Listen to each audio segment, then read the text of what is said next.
Hi everybody, and thank you for watching another SM Scrapper video. In this video I'm going to show you how to use stamping mask paper. I had this in one of my hauls last year, and I promised that I was going to show you how to use it and give you a review whether it's good or not. It's really good and I really like it. It's from Inkadoo and it looks like this. And basically this is an alternate to what's that called? It's called, oh, I forgot the name right now. I can't believe it. I knew the name. Oh, Eclipse tape. Eclipse tape, I think that's what it's called. It's another type of masking paper that is no longer produced. So Inkadoo started making this. Eclipse tape? I hope I'm saying it right. Maybe I'm just talking nonsense. But there was another thing, another masking paper that was manufactured that no longer is being made because the company, well, the factory that made it stopped producing it. So until somebody buys the brand and starts producing it, they won't have it anymore. So I was glad to find Inkadoo making this product. So I bought it and I tried it and it's really good, and I wanted to show you how to use it. This is basically what you use to mask images that you've already colored, and when you want to do a background and not hurt what you've already colored, your stamped image. So basically this is the paper looks like this. It has, I don't know if you could tell by the light because I put a lot of light in here just to make sure that it was the video was well lit, but one side is kind of like a greenish tint and the other side is white or grayish. Well, you're going to take your stamp and you're going to stamp on the gray side, because then you're going to peel the green side off to make your little sticker. So basically that's what I've done here. I stamped the same image on the gray part of the masking paper, cut it out. I usually cut out outside of the black line, so so when you put it on and you start building your background, you won't get any ink on your colored image. Everything will be outside. So basically that's what it is. I've already started it to save time. I don't know if you could say. You start peeling it off very gently, and you have your mask, which is this. And this you're going to put right on top of your image. And you gotta make sure that it's aligned properly. So none of your colored image is showing, because you don't want to get other colors on here. So there you go. You stick it down like that, and then what I'm going to do is I'm going to use the stippling technique to do a background. I'm going to do kind of like blue skies and then a little bit of a brown floor, like ground where she's standing. I've already run these through my cuddle bug, and I'm using this nestability die. I believe it's labels, let me see, 9, I'm not sure.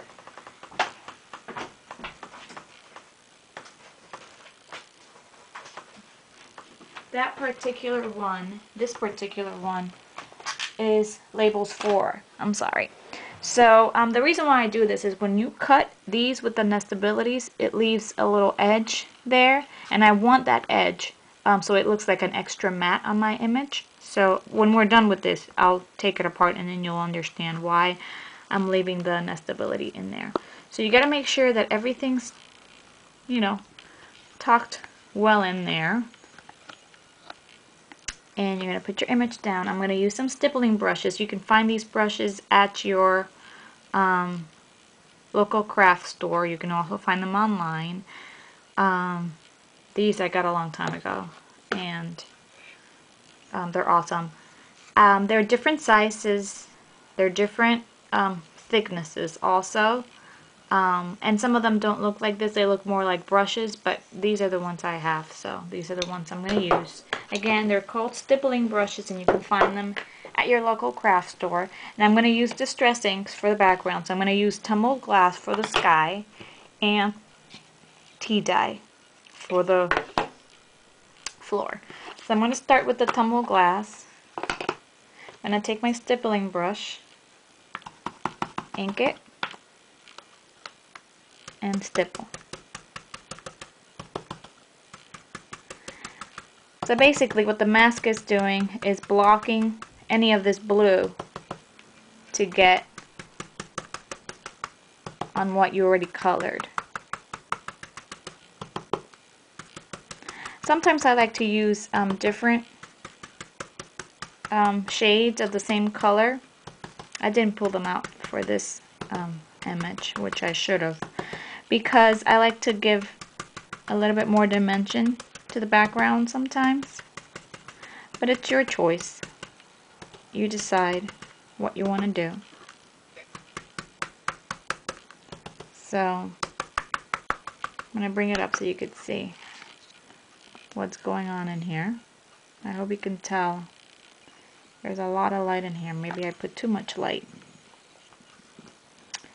But I'm still trying to get the perfect angle, perfect lighting for these kinds of videos, because it's kind of hard to just figure it all out at once. I'm going to start doing my brown part. I'm going to take my tea dye. I'm going to take my stippling brush.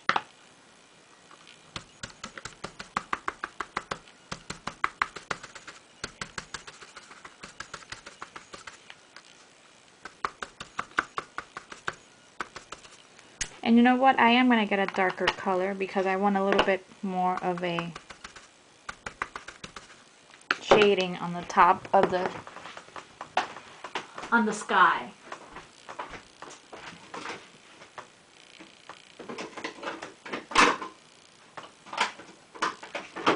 So I'm going to use Stormy Sky for that. And it's the same thing. I'm just going to take my stippling brush. And what I'm going to do is I'm only going to do it on certain areas. Just on the outside of my image. Just for a little touch of different, like a different shade on the sky. Just a little bit. Alright, and I think I'm done with that. So, what I do now, I'm going to show you first why I put the nestability on. You can see this is the different shading on the top. I hope you can see it. You know what? Let me see if I can turn this lamp off and give you a better view. Maybe this is much better, I think, without that much light. So, you know what? I'm also going to be doing a little bit here because I forgot this little bit over here. You want to make sure you get it the shade you want right when you do it, because after you take the mask off, you can't stipple anymore. So basically, that's what we did. You can now take your mask off, and what I do is I try to be very careful because I want to save the mask to try to use again. See the outline of the nestability? That's what I wanted. So now you're going to take your mask off very gently. Very gently. You don't want to rip it if you want to use it again. I mean, if you're like me, you want to use the product at its potential.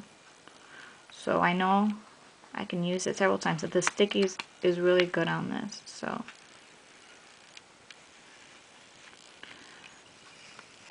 I don't rip it, and that's my image. See how that looks? See the background? I'm probably going to stickle the cake. You saw me color this in an earlier video. But I'm not done with this. I'm probably going to stickle some here and stickle the candle. So that's it. That's how you stipple the background and how you use your mask to do that and not hurt your image. So I hope you enjoyed this video. I'm going to put this mask away back into its, you know, the little green part so I can reuse it. And if you have any questions, please let me know. I really appreciate all your comments. I hope this was helpful, and I'll see you in the next video. Bye-bye.